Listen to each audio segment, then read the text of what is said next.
नमस्कार, जय हिंद।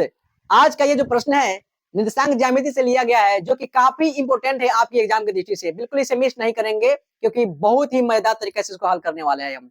आइए करते हैं। तो आज का ये प्रश्न है ना, वेरी वेरी इंपॉर्टेंट है, जैसे कि हमने यहाँ पे लिख चुका हुआ है। प्रश्न क्या कह रहा है कि उस बिंदु के निर्देशांक ज्ञात कीजिए जो बिंदु -4 7 4 -3 को मिलाने वाले रेखाखंड को 2:3 के अनुपात में विभाजित करता है। आप लिखेंगे हल, दिया गया है, आप लिख लेंगे इसको। क्या दिया गया है, बिंदु क्या है तो -4 7 है, और ध्यान देंगे 4 और -3 है, और ये जो अनुपात दिया गया है ना, आप इसको M1 इसको M2 मानेंगे। आइए आगे बात करते हैं। क्योंकि ध्यान देंगे आप, अगर आप बात करें तो आप लिख सकते हैं x1 का जो मान है -4 है, और y1 का मान जो हो जाएगा 7 हो जाएगा, और x2 का जो मान हो जाएगा आपको 4 हो जाएगा, और y2 का मान जो होगा -3 होगा। कैसे होगा आइए देखिए। यहाँ पे देखिएगा -4 है तो x1 का मान है, इधर 7 है तो y1 का मान है। इन कहने मतलब पहले x लिखते हैं फिर बाद में y लिखते हैं। यहाँ पे x2 का मान 4 हो जाएगा और y2 का मान -3 हो जाएगा। ठीक है, यहाँ पे एक और चीज है, m1 बराबर 2 हो जाएगा और m2 बराबर 3 हो जाएगा। कहने का मतलब है जो अनुपात होता है वो M1 और M2 के रूप में लिखते हैं। आप इसको ध्यान रखेंगे। ठीक है, देखिएगा आगे।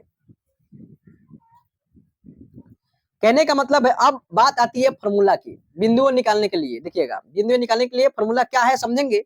अगर आपको x वाला निकालना है ना आपको, ठीक है, तो क्या करेंगे आप, देखिएगा सबसे पहले आप याद करेंगे mx, यानी आप mx प्लस चलाते हो, बिल्कुल मोबाइल में एप्लीकेशन होता है ना, हाँ ठीक है, उसी का बात कर रहे हैं, और नीचे mm लिख देंगे। उसके बाद से आपको कुछ नहीं करना, 1 2 2 1 और बीच में प्लस, यहाँ भी प्लस। अगर आप समझ रहे हो तो हम क्या कह रहे हैं कि देखिएगा ध्यान से, यहाँ पे बिल्कुल बारीकी से समझने का प्रयास करेंगे।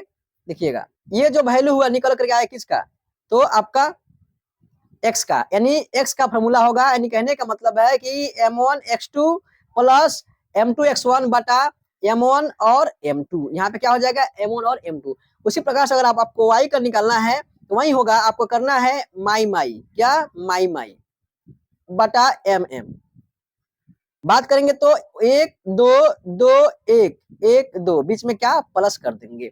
समझे कि नहीं समझे, बिल्कुल बिल्कुल बिल्कुल समझ में आ रहा होगा, है कि नहीं। अब हम क्या करेंगे ना, सभी मानों को जो है यहाँ पे पुट करने वाले हैं प्यारे साथियों। देखिए कहने का मतलब है कि अगर आप इसको पुट करेंगे, सीधी सी बात है, m1 के जगह पर आप 2 लिखेंगे और x2 के जगह पर आप जो है क्या लिखेंगे, यहाँ पे देखिएगा 4 लिखेंगे। इसी प्रकार सभी मानों को जो है अलग अलग रखने का हम प्रयास करेंगे।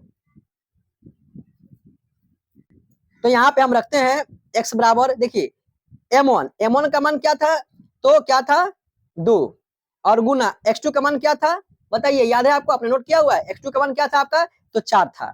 ठीक है, कोष्ट में कर देंगे, प्लस से रख देंगे यहाँ पे। m2 का मान 3 और गुना, और देखिएगा यहाँ पे x1 है, तो x1 का मान क्या था, x1 का मान क्या था बताइए प्यारे साथियों, तो क्या था -4 था, -4 लिख दिया।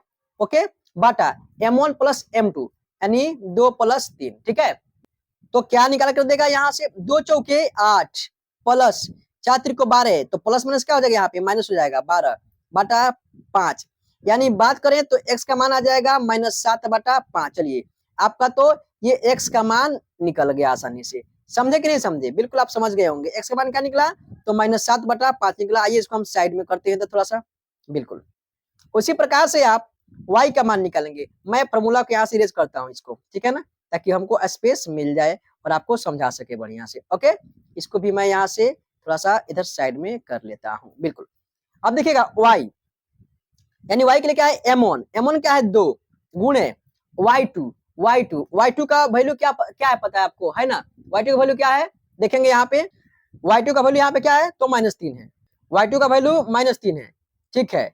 और प्लस करेंगे प्यारे साथियों, m2 का वैल्यू आपका क्या है, तो 3 है, गुणे करेंगे y1 का वैल्यू क्या है, तो 7 है, ठीक है, बटा m1 प्लस m2 यानी 2 प्लस 3 कर देंगे। अगर बात करें तो 2 त्रिका 6, वो भी क्या चीज में आएगा, तो माइनस में 6 आएगा और प्लस में 21 आएगा, बटा 5 होगा।